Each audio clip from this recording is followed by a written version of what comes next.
I'll show you how it's done. Shazam!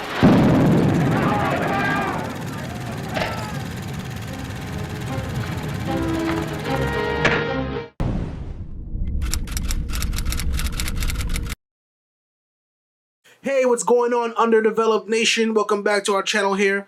And today we have another review for you guys. We're reviewing Transformers Rise of the Beast, directed by Mr. Steven Caple Jr. Yeah, director of Creed 2. He directed Creed 2. That's like the most simple thing he did. And he's also set to direct the next Bumblebee movie, Bumblebee 2. I don't know if it's going to be set directly after the events of the Bumblebee movie or after this movie. I'm not even sure if they're all part of the same thing. I don't know. Yeah, are these still connected to the Michael Bay movies? Because they're kind of confused. I have no idea. I highly doubt it. I mean, we know they're now connected to some other thing, but that's going to be for later in the review. Yeah. It takes place in 94, set in Brooklyn, New York. At least part of it is. What part of it is? Well, we begin in the past on some other Earth lookalike planet. Basically, Unicron sends out his little squadron to get this key that activates a device, I guess, that brings him where he needs to be to eat plants. Yes. Whatever. It's not that clear. There's some other gorilla dude that looks just like Optimus Prime that gave the key to Optimus Prime when he was able to escape. Yeah. With it, leaving them, like... It really bothered me how similar they looked. Leaving the fucking... planet to die, basically leaving the planet to get pursued by Unicron, but Unicron was pretty much, Yeah, he's like this plant-eating monster. You can't really do much against him. He's massive. I waited for him to be in these movies for a long time. But he essentially ate the planet up, and, the gorilla that gave Optimus Prime the key sacrificed himself, of course, to protect them. Yeah. So they're able to bring it to Earth, and they broke up the pieces, and now we meet Auntie Ramos' character. Sonic, he pretty much is... He was in the army, he was a kind of technician, smart kid, but struggling. His brother got sickle cell, don't got the money to pay the medical bills, so he's struggling, so that leads him to having to steal some car with one of his boys from around the way. And then what happened was that he ended up taking a car that was Pete Davidson's character, Raj, and that catapults him into this whole high intensity, high octane thriller action adventure. Yeah, it takes him through save the planet. It takes him through.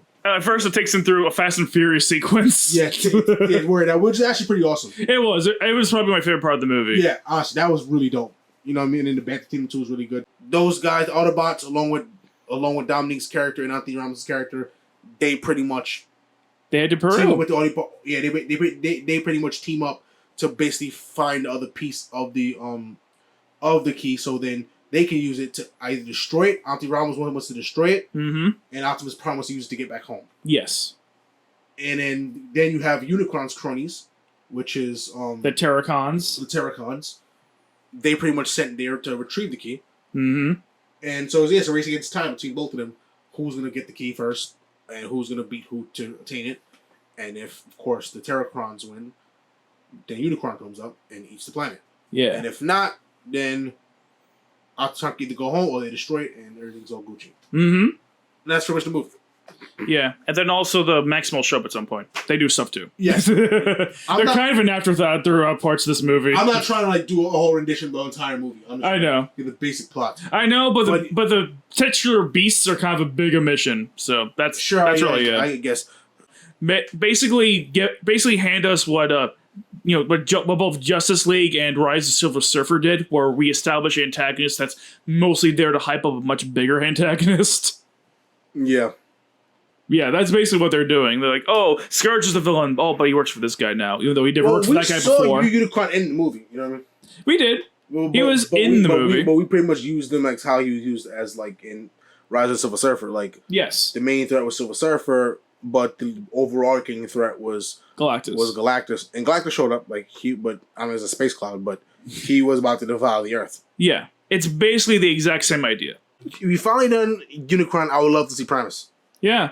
I mean, I'm sure we have. I mean, we definitely haven't seen the end of Unicron. I'm sure Primus will. If Primus is going to come up, he's going to come up during the Unicron sequel, wherever he comes back. I mean, that's the overarching villains. I'm pretty much they're gonna he's pretty gonna be like the next big threat. Yeah. Again, I mean, he has to be. Who else do they have? Don't know. I mean, you already used the Dinobots. You used Beast Wars. what the fuck are you going to use next? You're going to take from some are you going to take from some of the more obscure cartoons? Or are you going to get fucking Headmasters here? What the hell are we talking about? You know what? Honestly, I think this movie had a pretty solid first act. Yeah. Like, just setting up in Brooklyn, just our two main characters doing their thing. It had a more grounded tone. It actually kind of worked for a lot of it.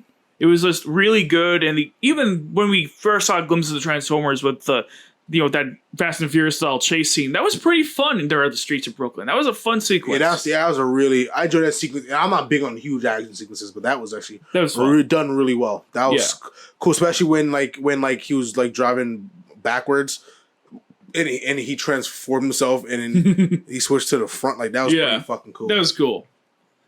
This movie had a lot of cool moments like that. And that sequence had a lot of cool moments like that. Yeah, that was a cool chase. I mean, overall, I'm not a big fan of having like the human characters. I think, especially the main character, he's very obsolete. Yeah, like he does not need to be here. But I mean, like in terms of like establishing two different characters from two different worlds in your beginning, when it wasn't necessary to do so, it was still pretty interesting, I guess. They set up enough interesting conflicts for me to care about this character. Yeah. I feel it's not correlated at all because I'm like, here in the opening scene, we're back in some prehistoric world, and Unicron has devoured this planet, and now we go to 1994 Brooklyn with rapping 90s rap like Wu-Tang Clan and Biggie Smalls and Tribe Called Quest and shit like that. You know what I'm saying? Which is cool. I love hearing those things, but that doesn't mesh with the tone of these Transformers movies at all. No, that whole sequence it just felt so tonally distant from everything else, even the rest of the movie. To me, it's like you're either gonna set up like the Unicron stuff and then continue us with the robots, or you're gonna begin with Anthony Ramos' character in Brooklyn, and then we just see the robots. The robots come out of nowhere, and then we learn about the robots as we go forward. Yeah.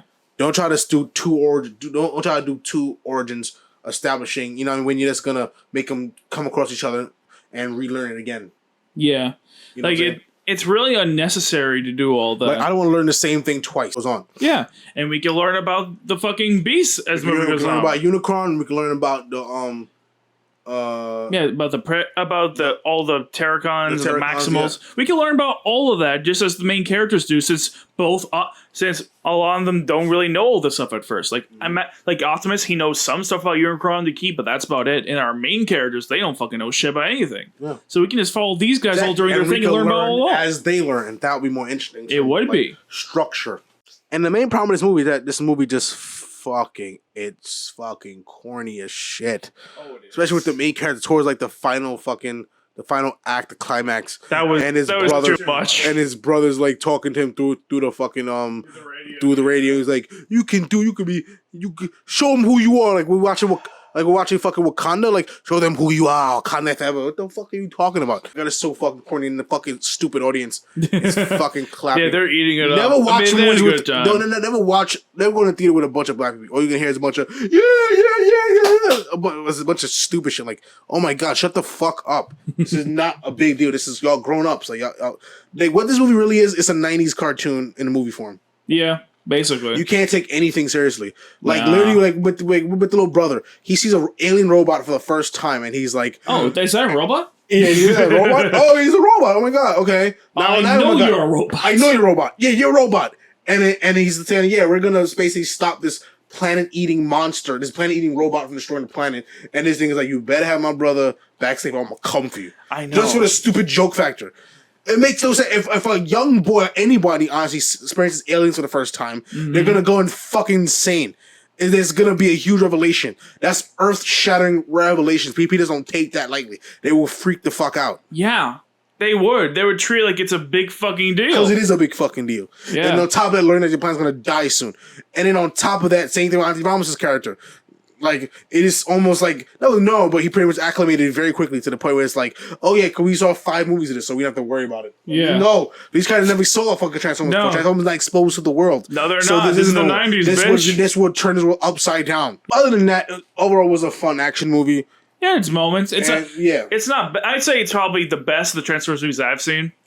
I think Bumblebee probably was a little better, but Bumblebee had the same problems, so it was very corny as well. Well, I didn't see Bumblebee, so I can't really make that comparison. But I'll probably say Bumblebee's probably a little bit better, I guess.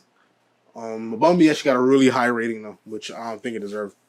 And then of course, he's gonna join G.I. Joe at the end. Okay, so now that I guess they're crossing over. Yeah. They're doing a Hasbro extended universe. Cool. I mean, to be fair, they do have a long history of crossing over in comics and shit. Cool. Like, there's even a comic where Transformers crosses over, like, with 3 franchises at the exact same time. Fucking G.I. Joe, Star Trek, and the Ghostbusters. Wow. I never read it. I'm just curious, what the fuck do they have to fight? Where you need the Enterprise, the Transformers, the G.I. Joe, and the fucking Ghostbusters. This Transformers is a weird franchise, and I guess we're probably just wrong for trying to take this seriously at all. Maybe we're just supposed to sit back and have fun. And hey, so a lot of people can. I'll let my little brother watch this and get a kick out of it. Exactly. If I like 6, I'll probably enjoy this a lot more. Same. Like, I'm just not in the mindset personally where I can really get the most out of a movie like this. Yeah. So sorry, but I've seen movies like this that was done a lot better, like The Incredibles. Yeah, The Incredibles is a way better movie. So therefore, we will suffer the consequences. It will. This movie gets a 57% for me. Wow, that's that's shockingly close to the number I was thinking. I was thinking 58. It could have been a pretty solid movie. It had good moments, but overall, it's like... I was enjoying like the first 30, 40 minutes of it. Yeah, but by the time it ended, it started feeling more like one of those fake movie scenes from The Boys, where they're parodying Marvel movies to be even cheesier where they are. I could not take that shit seriously. And then the fucking stupid audience treating like it's an MCU movie, like with the oh my god. They clapping when I'm like, okay, they won, so what? And they're fucking just spouting out cheesy one-liners, catchphrases like, and all us one. One shall stand, one shall comes fall. back from the dead, and they play LL Cool J, Mama Doesn't Knock You Out. Yeah. They're calling coming, everybody like, yeah! I'm like, shut the fuck up. We know that nigga wasn't dying. Yeah, we all knew he wasn't. Come on. And we're following continuity from the fucking Michael Bay films that you know he's definitely not dying. Yeah. I mean, like, we don't know for sure if this actually is in continuity. I hope it's not. Because fuck those movies. Let's just make room for better movies. Yeah. I mean, I've heard good things about Bumblebee. I'm sure it's better than those movies. This movie is definitely better than Michael Bay stuff. For sure. Not saying much, but still. Yeah, so tell us what you think about this movie. Do you like it? Do you hate it? Are you excited for the G.I. Joe team up and future movies to come? Yeah. For the Hasbro Cinematic Universe. Yeah, are you ready? Are we going to get everyone's doing it. Are we finally going to get that sequel to Battleship, the movie? Oh my god. Or what about Clue, the movie from the 80s? Is that going to get a sequel or a remake? Who fucking knows? What other Hollywood is failing. What other weird board game movies are going to be made after this? We'll see. We'll see. But like and subscribe, guys, and stay tuned for more content. See you next time, folks. Peace out.